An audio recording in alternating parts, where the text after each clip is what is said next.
أعوذ بالله من الشيطان الرجيم بسم الله الرحمن الرحيم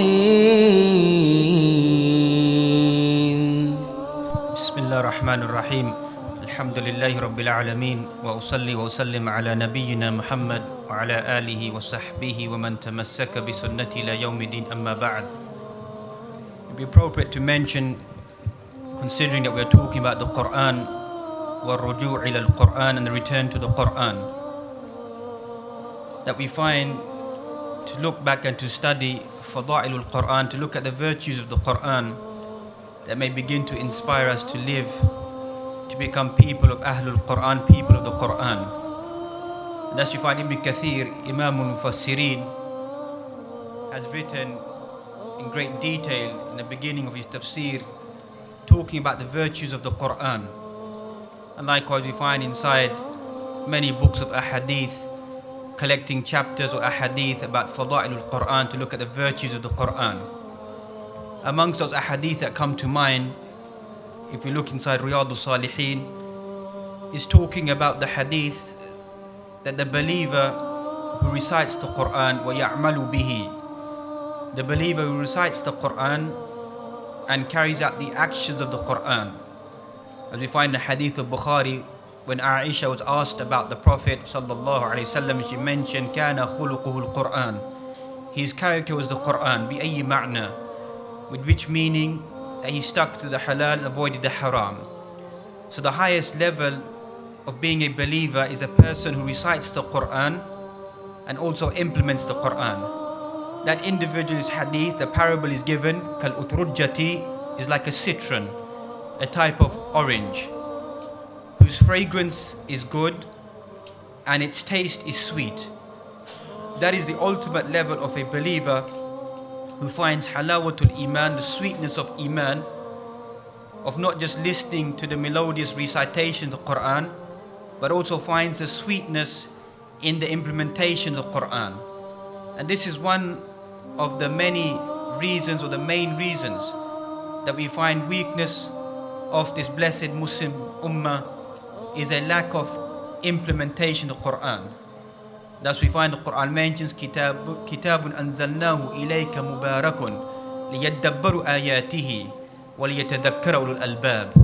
This is a blessed book that we've sent down upon you, liyadabbaru ayatihi, that you may begin to ponder over its verses.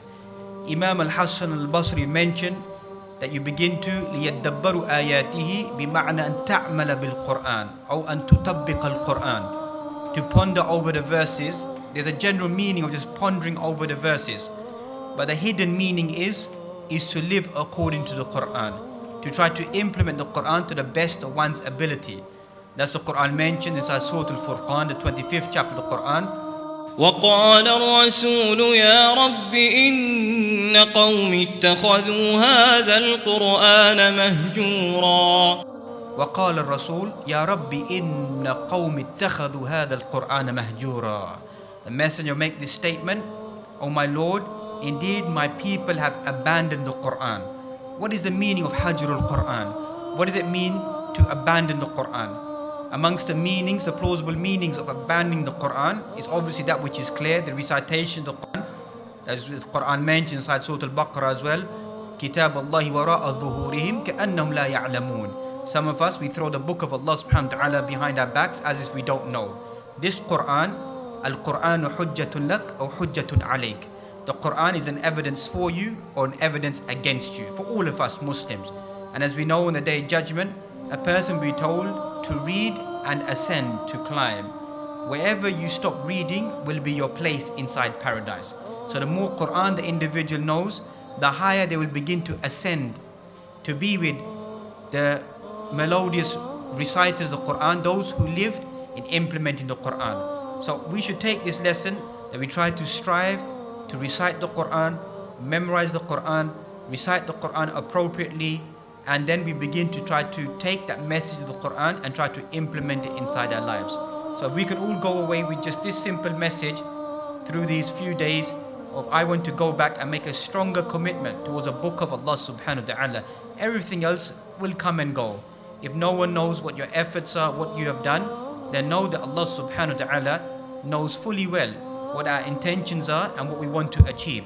So if a person makes that azmus sadiq, a strong commitment inside their heart, that I want to be an individual who's raised up with the people who recite the Quran, who implement the Quran. And the highest level of those individuals is none other than the Anbiya, wa ala ra'sihim is none other than the Prophet Muhammad sallallahu alaihi wasallam. That should be our aspiration, to be with him and to be with those individuals or companions who live the life according to the Quran. So may Allah subhanahu wa ta'ala give us all the tawfiq and ability to carry out that sincere intention to become people of Ahlul Quran. Barakallahu feekum.